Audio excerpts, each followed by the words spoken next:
Hey, are you ready for our bullish talk show? We got guests for days, all queuing in a row. The biggest names in the DeFi space. Black, white and yellow, guests from every race. So hands off your dick, it's now your real up. We're talking crypto daily with a big pump duck. Big duck energy, let's make banks fast. Come chill with us here on the Pondcast. Yo, yo, yo, what's going on, all you degenerate ducks out there? Absolutely exciting stuff coming here today. We've got UKCrypto Queen out here on the Pondcast today. Absolutely exciting stuff. Super happy once again to have an amazing influencer here in the space. Very prominent in the meme coin community. Absolute chatette of a person. Really excited to have you here today, UKCrypto Queen. Thank you so much for such a warm welcome. What lovely words. Thank you very much. Looking forward to talking a bit more at length, because I know that we've met previously, but, you know, nice to be able to have a bit of time to really get to know each other. Yes, no, I know exactly well.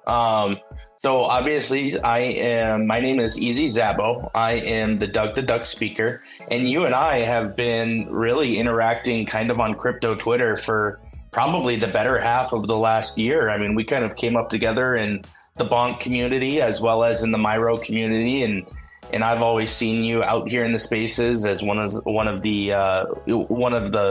more intelligent females that is in the crypto space. So obviously really excited to have you here. And I think you and I, whenever we chat on spaces and stuff, you and I have really great interactions. Yeah, absolutely. And I think it's interesting, isn't it, how we all kind of move around through the spaces into different projects. We kind of weave around. I always feel like the good people always find their way back to me, you know, and I always find my way back to them. I just feel like it's all that energy that we're emitting, and we just somehow end up in the good projects together. And, you know, I just really believe in that, which I know we're going to get into a bit later on. Yeah, that magnetism, right? It's a beautiful thing. Energy, right? Now, I don't know how much of a good person you are, because you got the devil horns going on all your profiles right now. Is that just a Halloween thing, or are you really this devious?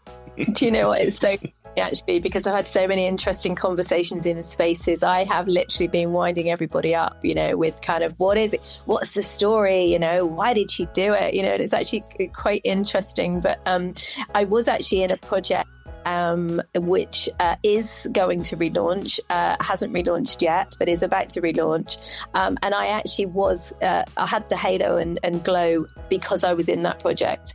And actually, you know what? I really want to tell you that there was some kind of strategic move, or that it was a Halloween thing, or, you know, the reality is what was happening was I kept getting people creating memes, you know, the animated memes or the drawing memes.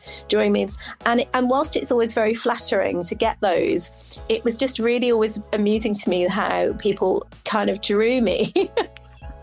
And I was thinking to myself, do I change my PFP, or do I just make it easier? Like the halo, people weren't able to kind of clip my head and put it onto things. So I thought, you know what, I'm just going to go back to good old me.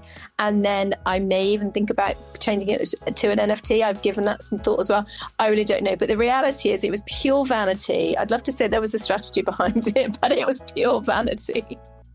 Hey, that's the secret, right? You got to advertise your own PFP, make it into an NFT, and you know, hopefully if you become popular enough as an influencer, somebody will essentially buy out your face, right? Yeah, absolutely. I mean, anything can happen in this space, right? You know? I think I always had that, always had a little bit of that thought processes as well, you know, like, it's interesting that we're talking about NFTs, because NFTs are kind of like all the rage in the last crypto cycle. And this cycle, they're just not as hot, you know? So I was thinking, you know, at the bottom of the market, let's call it, you know, back in October, November of last year, you know, right before we really started to absolutely blow up, just from a crypto stance, you know, I was getting into a couple different NFTs, and they just seemed to kind of rug over and over and over. So of course, you know, one of my PFPs on my main Twitter page was one of the NFTs that I got rugged on. And of course, I'm sitting here still hoping that someone's going to buy that NFT one day. Yeah. Somebody help me out with my bag. No, but I mean, it's an interesting thing. Like every cryptocurrency cycle, there's something new. There's something different that's coming in and making its way into, let's call it, I guess, the meta of what's exciting this season. And last year, or last cycle rather, it was NFTs, and this cycle, as we know, it's meme coins, right? And maybe you could kind of speak a little bit to that paradigm change, especially being a meme coin content moderator and spaces manager yourself. Well, I mean, it changes in this space. A week in crypto is like a year, in any other industry. Things are changing so quickly. And I mean, I've only been in the crypto space. I got in about 22, kind of March, April 22.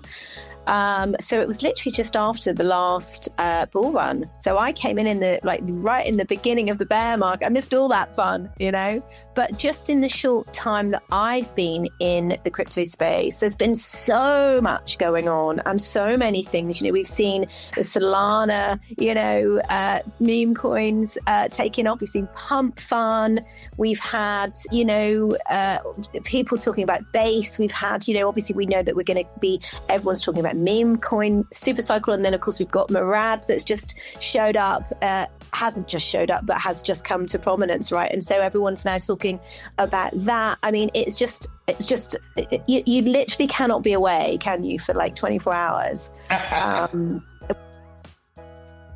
No, I 100% agree with you. I mean, things in the crypto world, they change fast, and it's interesting to hear that you kind of came in towards the latter half or towards the end of the last cycle, right as we're going into the bear cycle. So maybe you can speak towards a little bit of your strategy. Why did you enter the crypto space? Did you come from a previous financial background?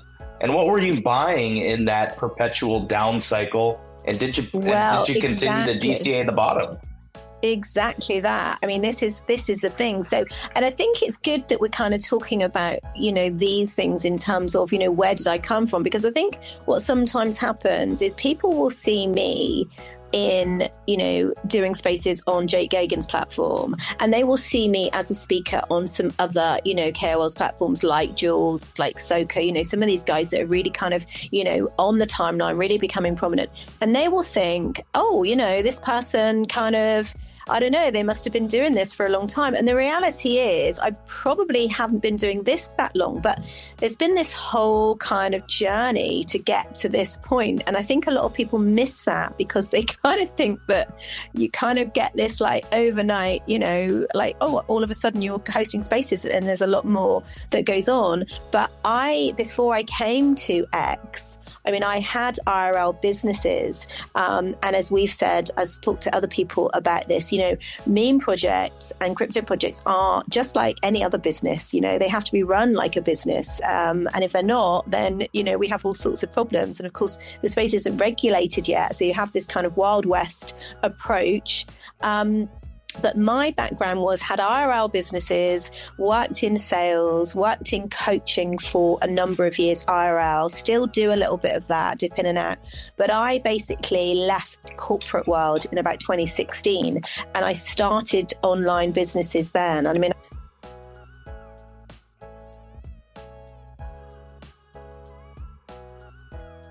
I've always been I kind of don't like using the word entrepreneur because I don't feel that I am an entrepreneur from that point of view, but I'm just someone that's always been interested in making money, always been interested in starting businesses and doing all sorts of different things. So I actually, before I got into crypto, I had been on Facebook and I was actually doing online coaching, online marketing coaching.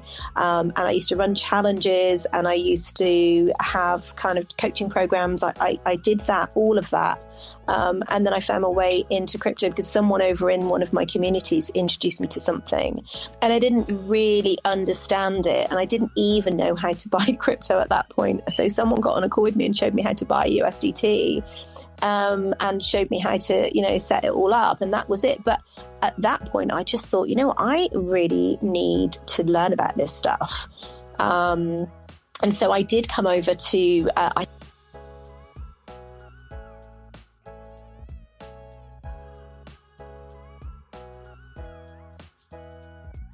think we're periodically losing you just a little bit here and there. Okay, is that better? Do you hear me? Yes. Yeah, I can hear you now. I think we're missing maybe 2 to 3 seconds here and there. But you know what? I think it's because my phone keeps going into onto sleep mode. So I think what I'll do is just keep moving. I'm just going to keep moving. Just keep playing with the screen there a little bit. No, totally understand. Exactly. So essentially, you've been an entrepreneur. I'm going to use the word entrepreneur because it's exactly what you sound like to me. You've essentially, for better sake of words, you have essentially been self-employed since 2016, working within the digital world as a marketing influencer and a teacher, so to speak, right? Yeah, I mean, I have been doing that, and I also have been an Amazon seller. I have done print on demand. I have done content creation, so many things. So I feel like arriving in crypto now, it just feels like, those transferable skills, all of those skills that have kind of, because I didn't really set out. I mean, I know that people have started calling me a KOL or an influencer or whatever. I don't actually think of myself in that way. And I genuinely did not start out to be doing this. It was just something that obviously I was showing up every day. I'm very passionate about what I do. I'm very passionate about the things that I get involved in and the people that I meet. And, and I always want to do well and be a good person, essentially. But it just kind of became a passion. And the more that it was a passion, the more I showed up. And then I don't know, there was a point where it just kind of felt like these opportunities all lined up. And it was a question of, well, I'm either going to go all in or I'm not. And I've only really made the decision to go all in the last couple of months because someone else said to me, listen, I did this 4 or 5 months ago and it's the best thing I've ever done. And I was like, okay, this is scary, but let's see what happens. Now I will, and once again, I'll say this. I know you don't like the I guess the name KOL or influencer, but because some people in the crypto space do see that as a negative connotation, depending on how you are using your power. But at the end of the day, I think people are gravitated towards you and might be starting to call you a KOL or influencer because you are an influential figure. You're an intelligent figure, and you're somebody who goes on and knows what they're talking about within crypto. You support projects. So in a lot of different ways, people are following you. And, much like they follow you figuratively and physically on crypto Twitter, right? So it's interesting to hear that just in the last 2 to 3 months, you've made this transition to full-time crypto. Who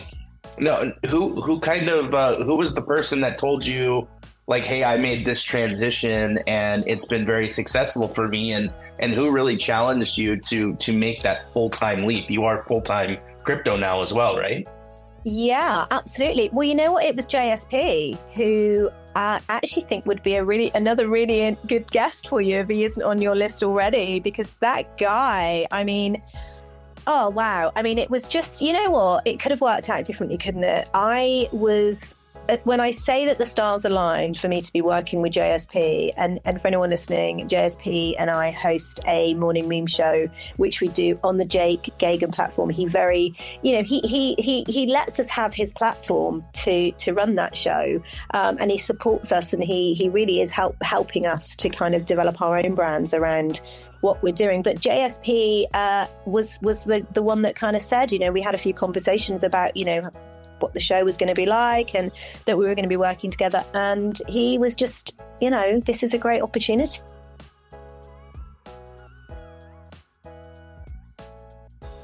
might have lost you there for a second again. No, sorry. You had just got done saying that JSP was a very huge influential figure in moving forward and having you move forward through the crypto space. And hell yeah, we'd love to have JSP out here. If you could put in a good word, we'll reach out to him here very shortly. At the end of the day, these Pondcasts, it's really about trying to get we have been meeting with a number of different types of influencers throughout these space and people that are trying to do big things for the space to, in much in the way of a podcast, kind of like how Joe Rogan does it. We're not to the level of Joe Rogan yet, but eventually we'd love to be understood to be that space where we're bringing on these influential people in the crypto world and getting to know them a little bit better, because at the end of the day, as influencers, as KOLs here within the traditional crypto space, we're supporting other projects. Our focus is not on ourselves. Our focus is on the projects themselves and pushing the projects and supporting other projects. So for a lot of instances, I'm sure a lot of your own followers, right, they know you through your spaces as a supporter, but they might not necessarily know the core of you, right? Yeah. So yeah, absolutely. So you mentioned that you have been working on Jake Gagane's platform, and we've had previous people in here, such as Soka Data, and we've had a lot of correspondence with Nobu. Nobu occasionally hosts some spaces for us as well, and I know that he's on Jake Gagane's platform. Can you maybe give us a little bit of an insight into what Jake is building and how he goes through this process of selecting influencers and managing these spaces? Well, you know what? It's just, I don't know if I can give you that insight, because in all honesty, I don't know how this group of people ended up being together. I genuinely do not know how I ended up being in the mix. I will say there was a gentleman called Jules, who you would know as Jules in DeFi. And the funny thing is, the way that, in the same way that you and I have connected over a long period of time, Jules and I connected in another project. He does a lot of advisory work, and we had connected. But the funny thing was, we'd only really connected on the timeline. We'd never really spoken. It was just that he came to X only a few months ago, and he started to re-engage and to build his following. And I just was engaging in his content because he's a very, very intelligent man, and I just enjoy listening. I like listening to intelligent people. I think I lost you again for a minute, who have, good stuff to say. So we just started engaging, and then we got on a call, and that was kind of around about, we were just going to host spaces together. But I think he then was like, well, I really want to host spaces with you, but maybe we should get some other people too. And then that kind of group kind of grew, and Soka was actually part of that. And a few of us were. Nobu would have been in the group. There were quite a few of us. There's people that are in the Crash community. There's a lady called Sarah, Mel, Crypto G. I'm just trying to think who else was in that original group. But there was a kind of a handful of us that were in these groups, and we tried to support each other with doing spaces. And then around about that time, I started going to the Jake space that JSP was hosting, and JSP didn't actually have a co-host at that point. So I just started going up on speakers and just joining in the conversation. And of course, we're both Brits, so, we kind of hit it off. And that's kind of how it all ended up, really. And I think it was just that we were all people that were doing similar things at the same sort of time and similar interests, and became kind of one group. So I guess that's as clear as I can think about it in terms of how it happened. And then I think what happened was, one day JSP wasn't able to make it. I think he had to cancel at the last minute on the Jake space, and I was invited to co-host. So I just stepped up and co-hosted, and then that was kind of when we started talking with Jake's team. And as I say, they're very, very supportive. They want to mentor us and help us to kind of get better as spaces hosts, and they are using their network to get us some good guests as well. We interviewed HTX, we've interviewed Turbo, We have the Flow Key people. I mean, there's some really great projects that we've been able to interact with. I mean, I've lost track of the others. There were other big projects that we had and we talked to, but yeah, so it's all been really good experience. And I think it's a lot of the time it is just kind of, I feel a little bit like an imposter sometimes because I feel like I'm not really sure how this happened. But then I guess I kind of do know how it happened because you just show up every day and you just, enjoy what you do, I guess. And I'm sure you feel like that as well, Izzy, with the projects that you get involved in. They're just in your heart, aren't they?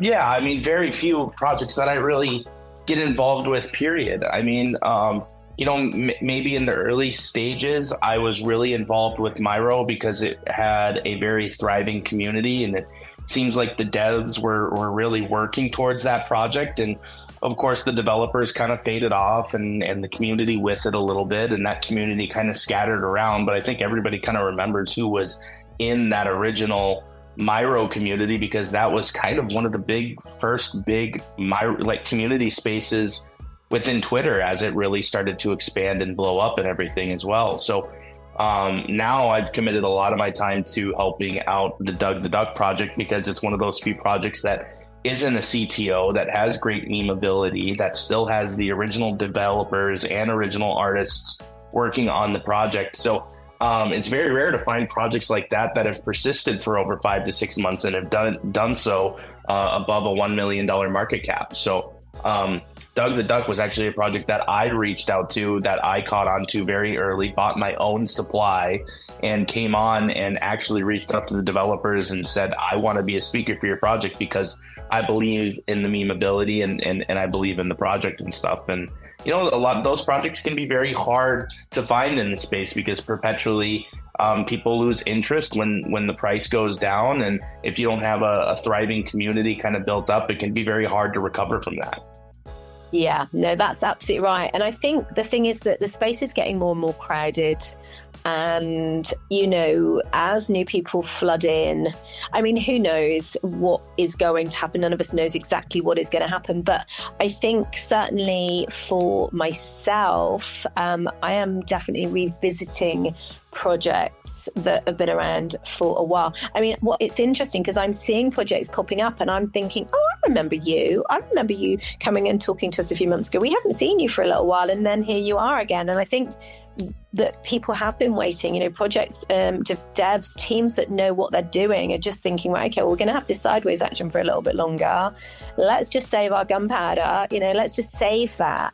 They haven't gone anywhere. They've just decided that they're gonna, choose their timing. And so I think we are gonna see more of this. And I think people will start to become quite disillusioned with the kind of, there is a place for pump fun projects. I myself like to go to the casino every now and then. I know that there's a lot more to it. I know some very, very bright people that make a lot of money on pump fun and know exactly what they're doing. But on the whole, with those projects, unless you get in really early, unless you have that early alpha, you're probably going to get wrecked. And I think probably a lot of people would agree that they've been there.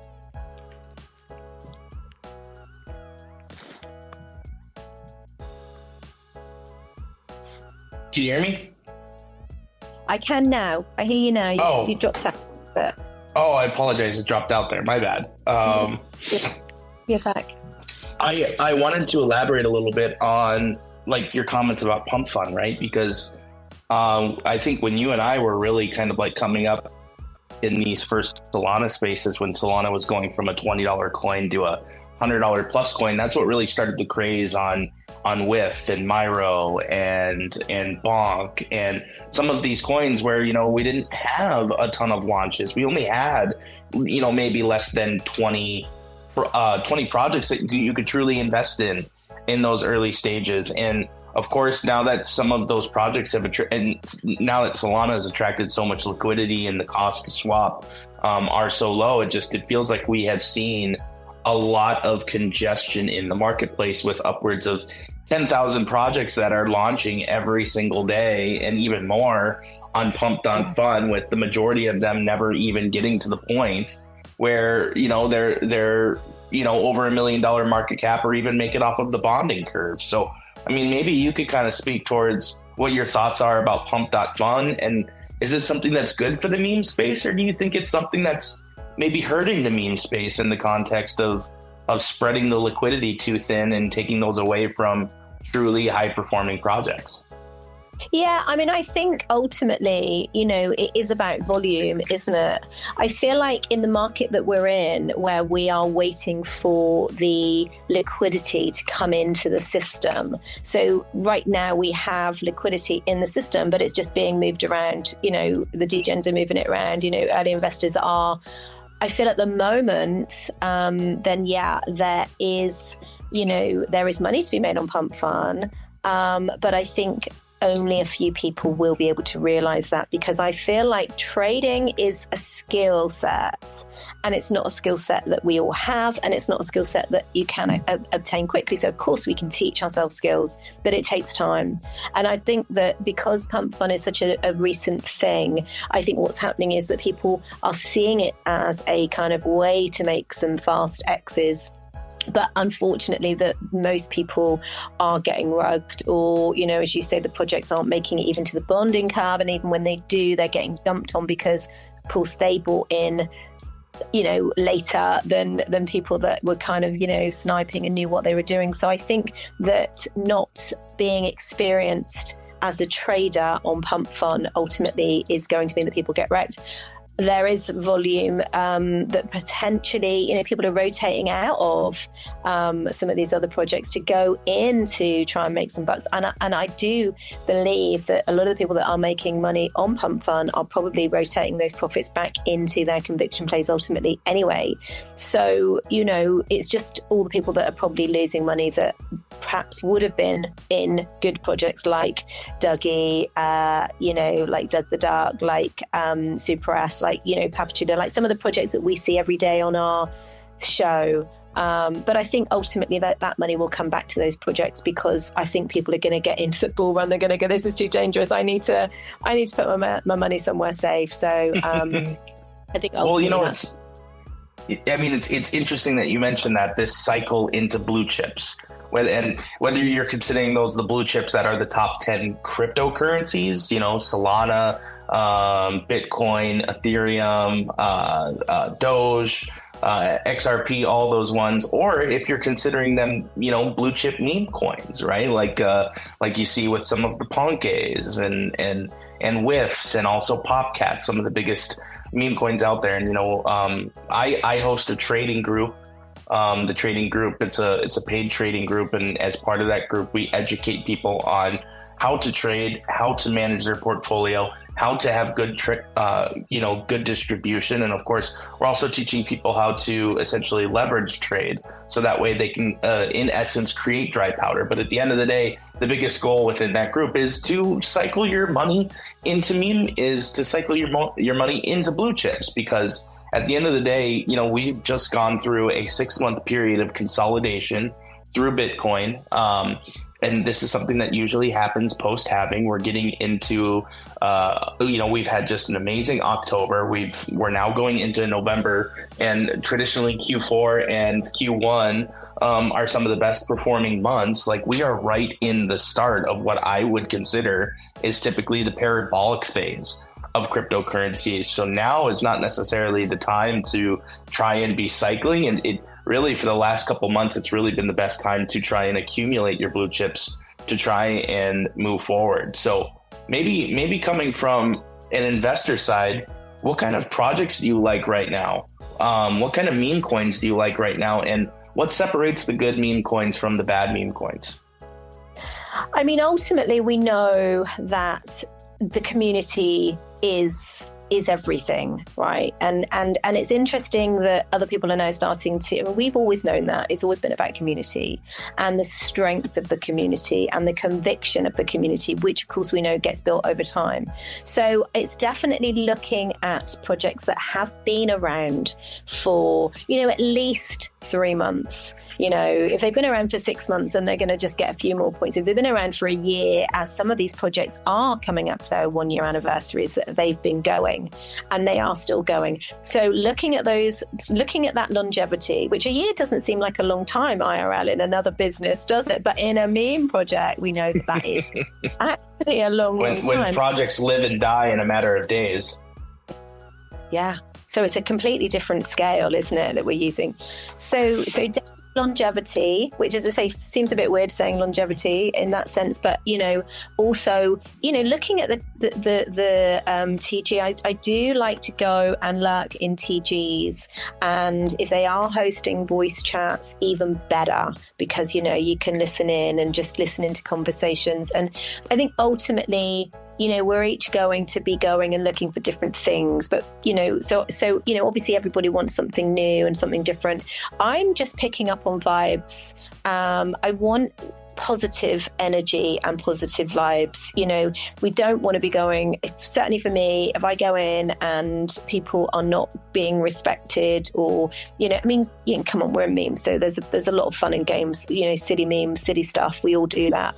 But I think just, you know, as long as people are being respectful, courteous to each other, supportive, trying to help, trying to answer, having, you know, have fun by all means, but just kind of real people. And so it is a community. I think it is, you know, the narrative is important. The narrative, you know, there are some projects that I do look at and I just think, I really don't get it. And I don't know what it is, but I don't get it. And I don't like it, maybe, you know, sometimes.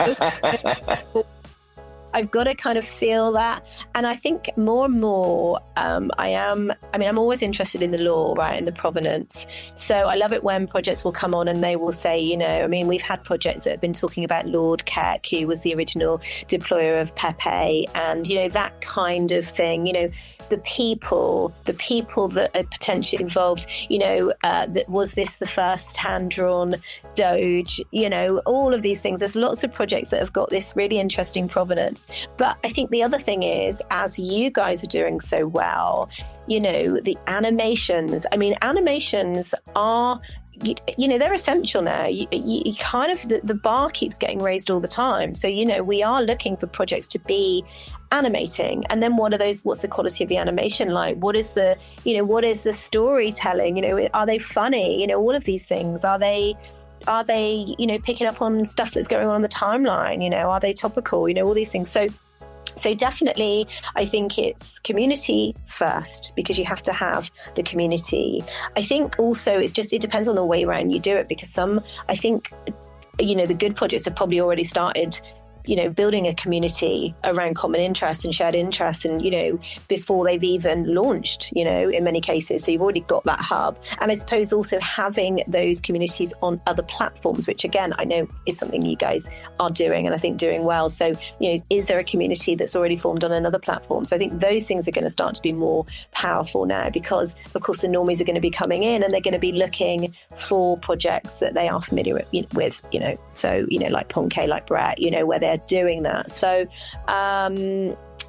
yeah, I mean, those are just some of the things I'm looking for. It's not so much about what's on the timeline. I mean, I do like it when you see people raiding, you know, obviously that's always been an indicator, but I don't know, I just feel like maybe the actual timeline raid is less effective. I feel like we kind of zone out to that a little bit more. You know, I do try and keep on top of correspondence on the timeline, but sometimes it's, you know, going into a space and seeing about 20 PFPs that are the project PFPs. That's a good thing, you know. So just this sort of definitely really hard working community, good narrative, bit of law, nice, you know, bit of culture forming. Yeah, I don't know about you, but I'm not usually one to read down into the comments to look at a lot of the shilling that's happening. And maybe it's just me, you know, from like what I've seen, what makes projects successful and what really attracts buyers. It's about what the project is doing, not necessarily, you know, what the shilling is doing. But in a lot of different regards, you know, some shills are good. You know, for instance, like, you know, like one of our shills wasn't one that actually came from our community. It actually came through our main developers and our artists and main account. And in that context, we responded to a crash comment about what's the sixth infinity stone, and we did a funny meme video about that with Crash that got over 25,000 views and was one of the most widely liked kind of comments and posts on his overall space. But at the end of the day, like, that was content based. That wasn't necessarily a shill. That wasn't just a comment that gets lost amongst all of the other comments, amongst all the other projects. Like you said, like,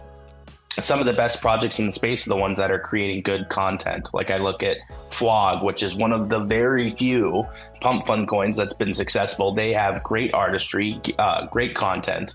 Ponke just gifted us this absolutely amazing video of J-Pow in place of Michael Myers sitting outside the window threateningly.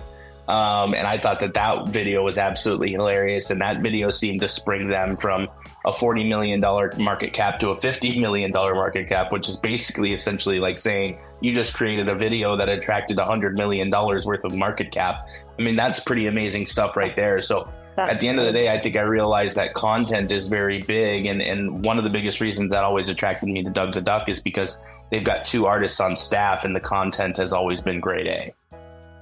Yeah, no, I absolutely agree with that. I think that as we get into this, more into this bull cycle, I think people are, we've already all got those lists of those projects. I mean, my watch list gets bigger by the day because there's so many good projects. But, I think that the content, that expression content is king. I think that is so true. And I think when you have good animations and you have these funny narratives that are bringing in all of the kind of stuff that we know about what's going on in the space. Actually, I thought what was interesting about Ponke was that some of their content, that you've got it right when all of the other projects are using your content and putting their heads on, Ponke. Their spin on it. Yeah, they're putting their spin on it. And I just think that is, that is the measure, isn't it? And that's the standard at the end of the day. Well, so that's the important part, right? Original content. Creating original content, not creating copy content, which is easy, especially in today's AI world. Yeah, absolutely. Original content, And so there are some very good, I'm working with a project at the moment, which is the Meme of Thrones project. And I have to say, and I want to give them a shout out because if that's okay, because, they are some fantastic content, which is original. It's all hand-drawn animations and the scripts and everything's done in-house. And they are a low market cap project, but, they are really starting to get some interest. And it is, I think, because the animations are hilarious. I think as soon as they get noticed, I think they're going to really blow up because it's just fun to watch, and it's clever and that I like that. Well, that's amazing. So you're working with that project, and I know previously you were also working with another project, which I think was called Big, which was a little bit of a play on a character that was kind of supposed to be godly. Maybe I said that name incorrect. I know that that's probably where the halo came, switching into the devil, the devil horns as well. But and is that the project you said was planning on a relaunch soon? Yeah, so there's a project called The Big Guy. And again, they had a really amazing, they do have an amazing artist who is a lady called Vintist who developed a sold out NFT collection in the last cycle. And her artwork is really strong. What happened was, I won't go into it in too much detail, but they are looking to relaunch. They were on Base and they've made the decision to relaunch on Ethereum. But we're kind of waiting. Yeah, exactly. That's a couple of things that we're just kind of waiting on at the moment. But it's just kind of, that was one of the first projects. And actually, I'd met the dev and the project manager of that project in a previous project that I was supporting, which was called Spoody, which ended up being, well, there were some nefarious happenings on that project, shall we say? But it was a CTO in the end. And so I've actually started supporting them as a CTO again because I really like the art. That's just as a holder because I bought back into that project. And then I'm also working with a project called CTO, which actually stands for Chief Troll Officer, and it's actually a parody of when Elon said, I am the Chief Troll Officer, and what they've done is they've taken a really well-known troll character, and they are creating some really good content. And so I'm working with them. There's actually quite a lot of us are involved in that project. I mean, I mentioned that some of the Spaces hosts that we all were kind of together. I would say probably most of the people that I was doing those Spaces with are involved with the team. So that, I think, is always bullish for me when you have good people supporting projects. Soka's involved in that one actually as well. Yeah. Got it. So CTO needs to be on my radar is what you're saying. I would say that CTO on ETH is definitely one to have on your radar. I do know the team. They are very well connected. They've done it before. So they have a history. And, you know what it's like on ETH. I mean, it's going to be a completely different Kirk to what we're seeing on Solana. But, I would say that, I was thinking this the other day, and sorry to go off on a tangent again, but, what if... because we all have bags of, projects that we're kind of, just holding on to. And we know that we're going into this crazy period. But what if I'm already holding the winning lottery ticket in my portfolio? What if I literally could put my phone down and do nothing for the next... That's hard for a lot of people. You know what I mean? Exactly. Well, I mean, if you're, they say the best investors are the ones that are dead, right? Because they don't know how to sell. Exactly that. But I mean, it's crazy, isn't it, to think of it? Because a lot of us are gonna, I don't want to use the words F, I don't want to swear on your podcast, but a lot of us are gonna mess ourselves up. We're gonna flood our bags, and we're gonna throw away generational wealth. And I mean, in a lot of contexts, I sold Myro on the way up to $400 million market cap. I could have made a lot of money there. I mean, I used to have 1 billion bonk tokens that's worth well over $30,000-$40,000 right now, and I probably only have a quarter of that now. And in a lot of different ways, I do understand that for the people that are thinking everything is going to go to $1 billion, it's just not true. At the end of the day, you won't go broke taking profits. And you hear these stories about people making round trips, of upward of multi-million dollars, right? I mean, it's a guarantee. More people are going to do that this cycle because they aren't taking profits. And, the necessity of it is taking profits is a necessary thing that needs to happen. If, everybody that's investing is in here to essentially make money, at the end of the day, nothing that I say or you say is financial advice. And Doug is just a meme coin, right? There is no guarantee of financial return. But when you do see a financial return and you are lucky enough to have that across the project, like for you, what establishes a time where you do take profits? Because it's hard to time market tops. Yeah. No, absolutely that. And I think it's really important to remind people, as you say, no one went broke taking profits. Just take profits when you can and, take what you need. I think this is why finding those projects that you do want to be your conviction plays for the cycle as well, because, we know that some of these projects, like you said, not all projects are going to go to $1 billion, but some will, and there will be some lower market cap projects that are around now that will do some big X's, and it's just finding those early, finding them now because we are still early, but just being prepared to hold. And I think that will be the hard bit. But again, setting targets. I mean, I've been sitting down making a plan actually this week. I've been using this week to really kind of get my wallets in order, work out my cold. I mean, I've got cold storage, it's like, okay, what do I want to go on there? What do I definitely know is going to be held? And so it is just, taking profits, getting organized with everything, and sitting tight and being patient, which is probably the worst thing and the hardest thing for most of us. But of course I wouldn't be able to put my phone down for 12 months because well, I did want to mention something that you said specifically that I'd love for our viewers to hear, is that you're making a plan. And most investors, they don't make a plan.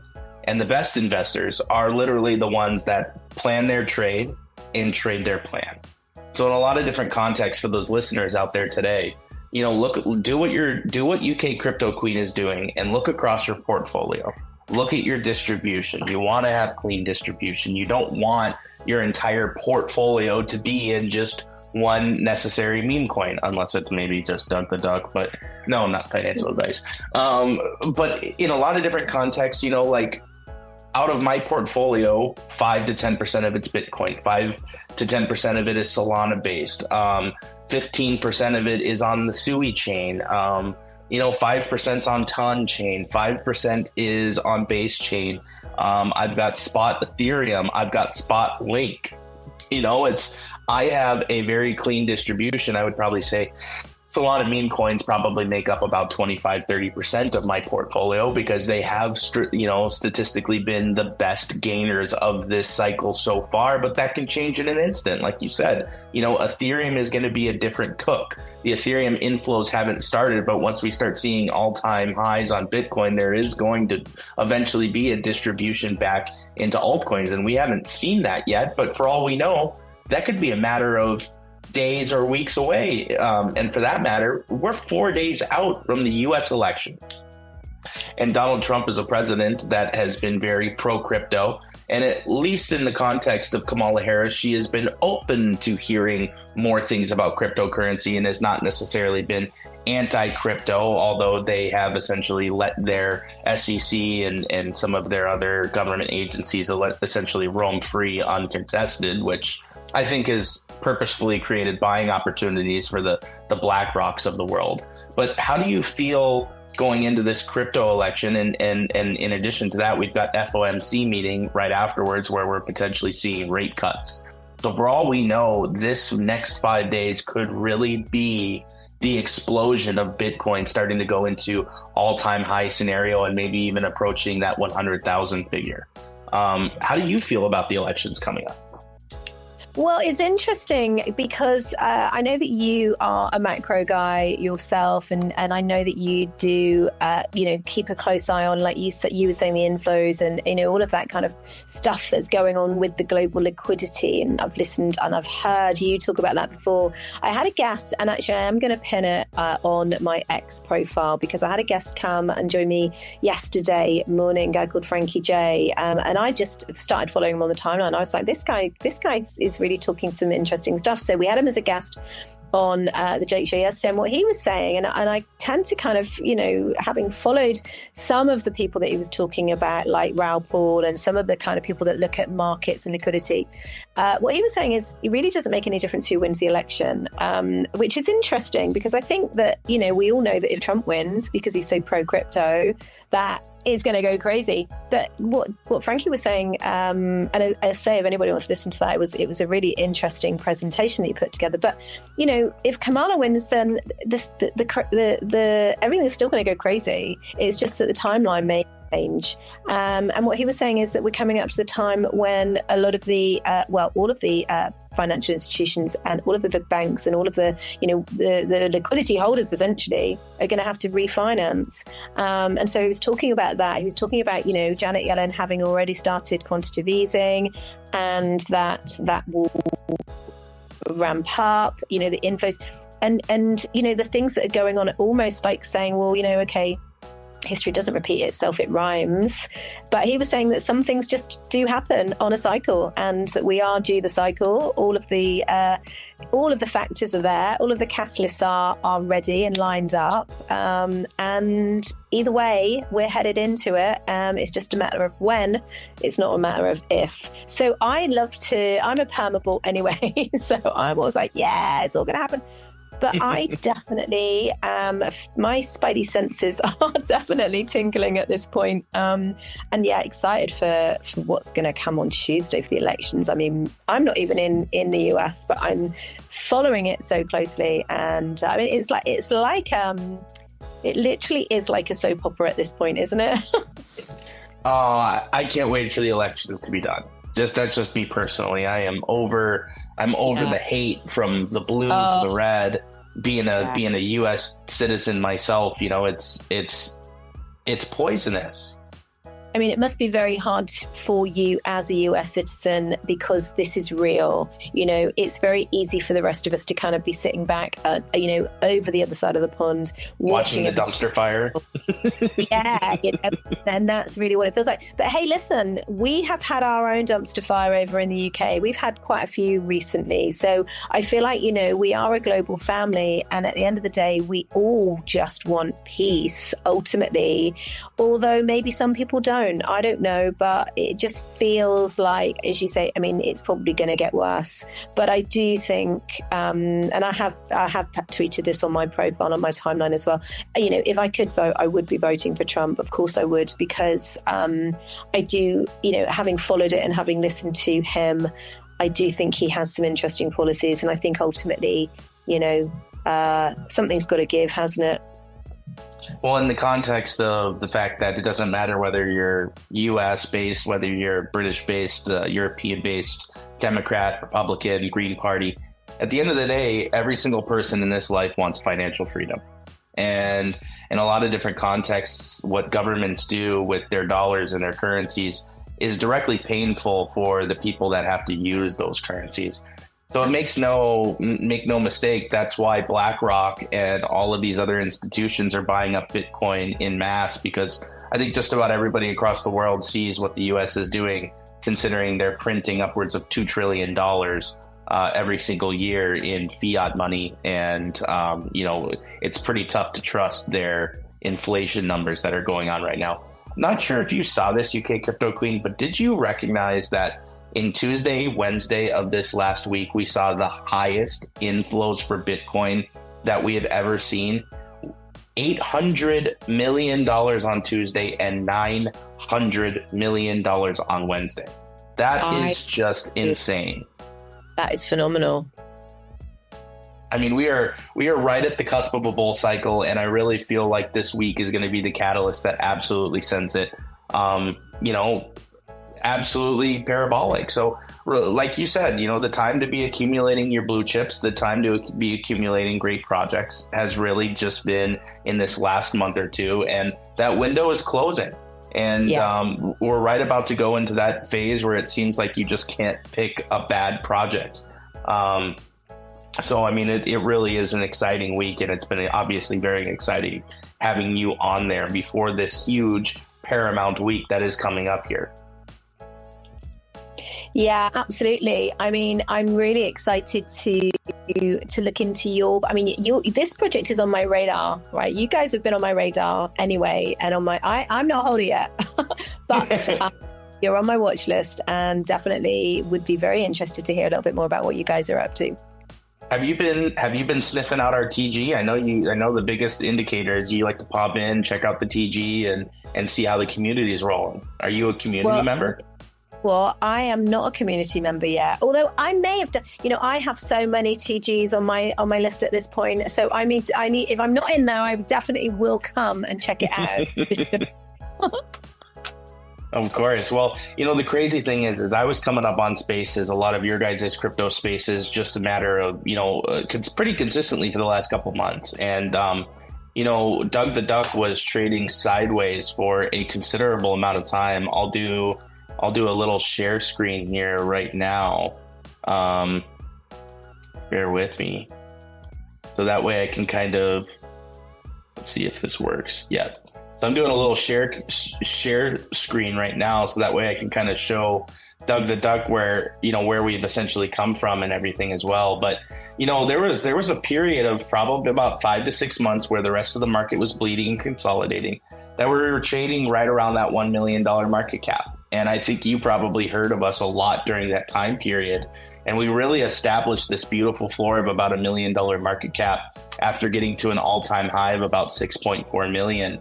And when we reached that $6.4 million market cap and started to have some resistance and stuff, we saw that resistance right around $4 million market cap.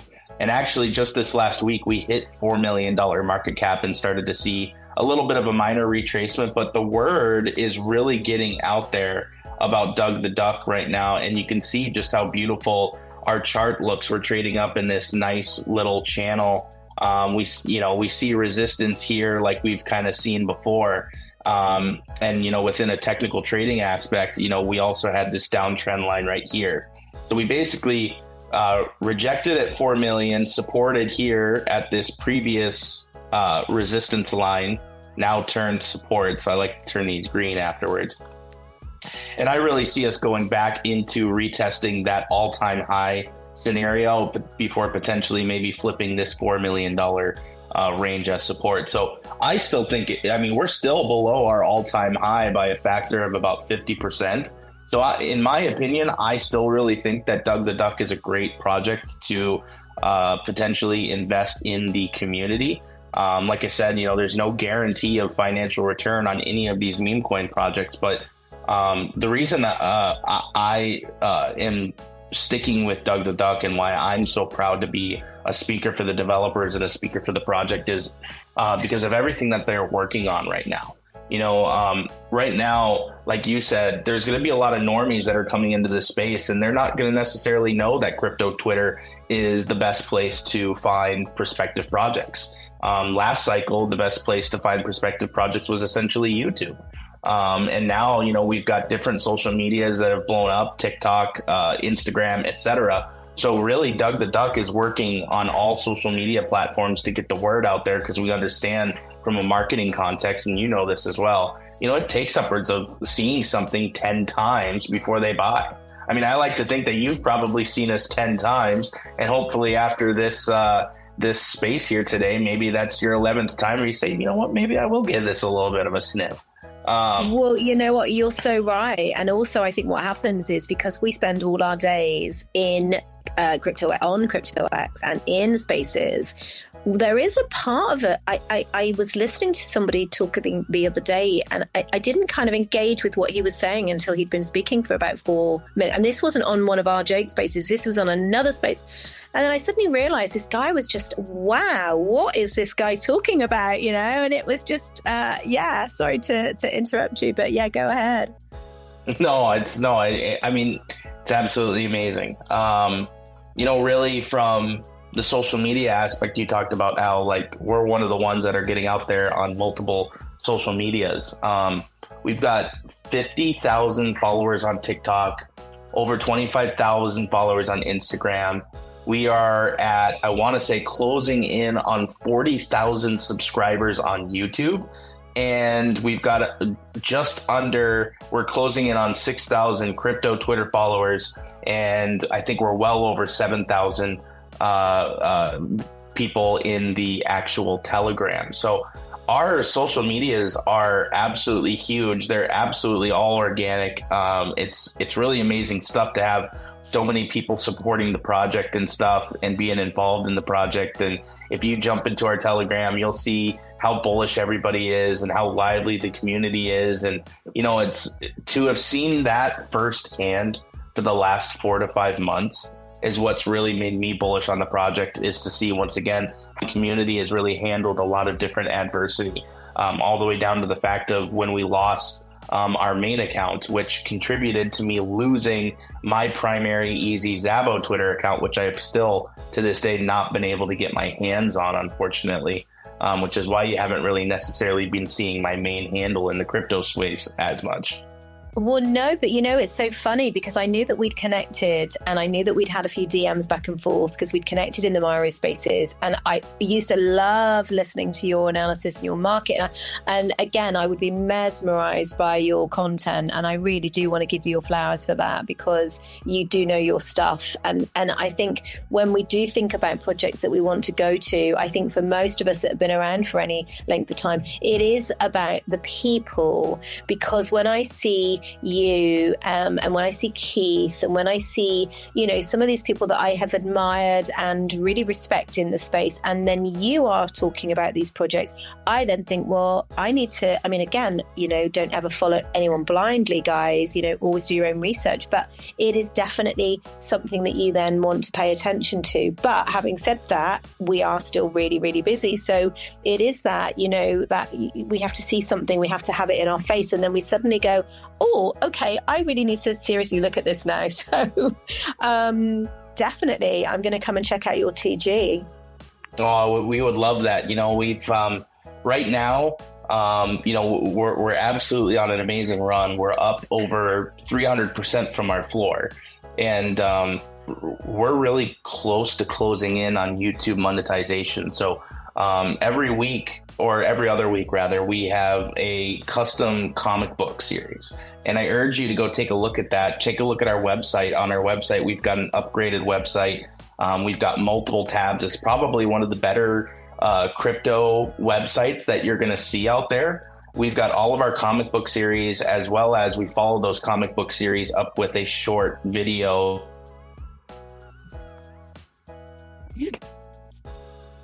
I got cut off there. But we follow up all of these comic book series with a short YouTube video, and we've been posting all those YouTube videos we've been posting all of those videos on all of our different sites, including our YouTube, as well as Twitter, Telegram, et cetera, et cetera. And a lot of those YouTube videos have gotten well over 200,000 views. So we are very quickly actually approaching YouTube monetization. And based on our subscriber count and the amount of hours that we're attracting, we could potentially be seeing anywhere in the range of $10,000 to $20,000 worth of monthly income coming in to support the project. That's incredible. That is incredible. Now, I'm definitely going to go and check out your socials. And of course, I'm going to be part of that now. So I will be definitely promoting this to my followers and mentioning it every given opportunity to get people to tune in and listen. Because I mean, so far you've had some really, really interesting guests on here. So I'm delighted to be part of that. Somebody said this earlier in the space too. You are our first female speaker here on the Pondcast. So we're super excited. I know me personally, I'm super excited to be hosting you as our first female speaker, especially because there's not a ton of female speakers in the space. There really only are probably, I mean, you could count the amount of good, influencers or female influencers in the space on both hands. And you are definitely in that conversation. Top 10, top 5 in my eyes. I appreciate that. I really do appreciate it. I mean, I'm learning from you guys. I'm learning all the time. I think having an inquisitive mind, just knowing that it doesn't matter when you start, and then once that, you and I both know it is about that passion that just gets ignited. It's like a flame that won't go out, and you just get hungrier for more. So yeah, really, really thrilled to have been asked to come and have this conversation with you. Well, I will. I'll follow this up. Other than the Pondcast, which we either do on Thursday or Friday of next week, we also do a Tuesday game night that is live on YouTube.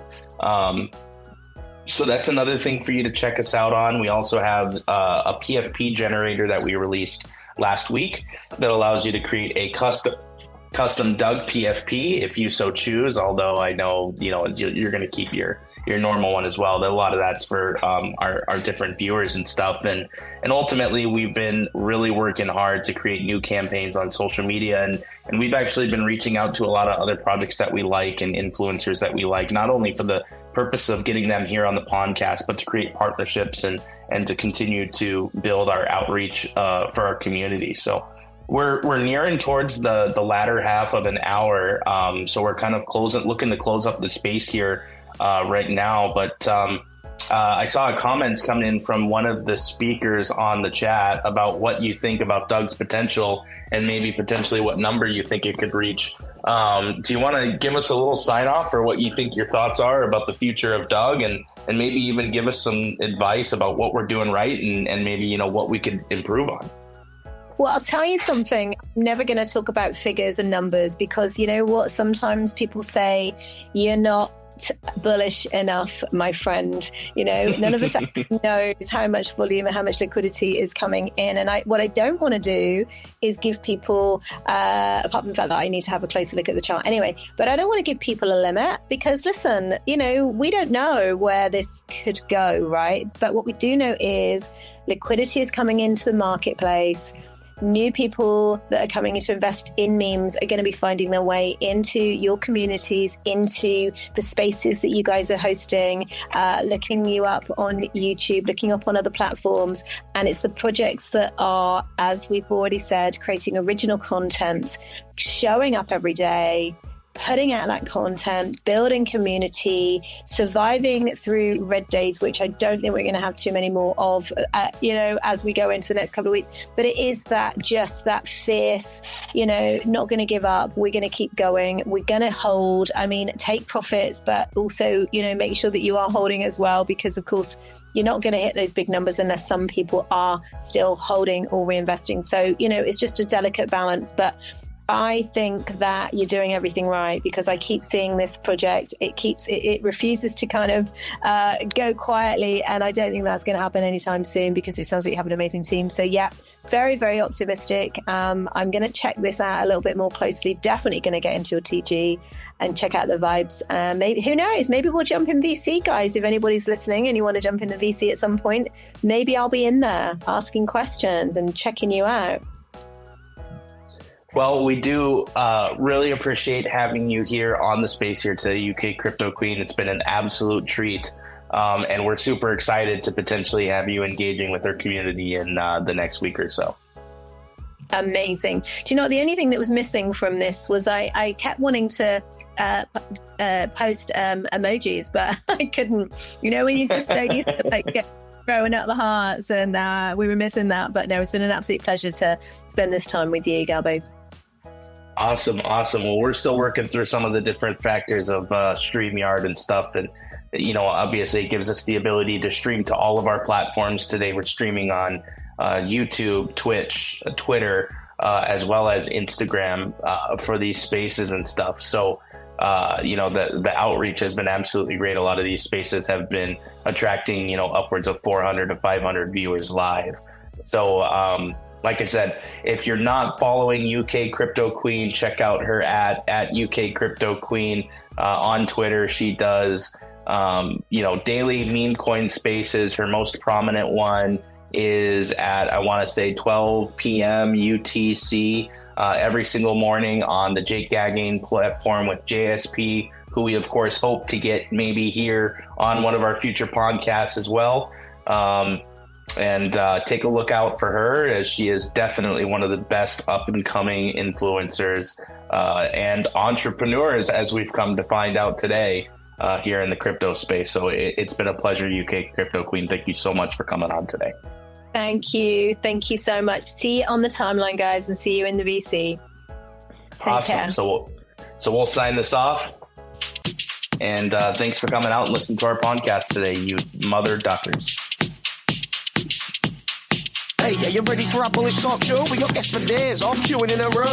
The biggest names in the DeFi space. Black, white and yellow, guests from every race. So hands off your dick, it's now you're in love. We're talking crypto daily with a big pump done. Big duck energy, let's make banks fast. Come chill with us here on the Pondcast.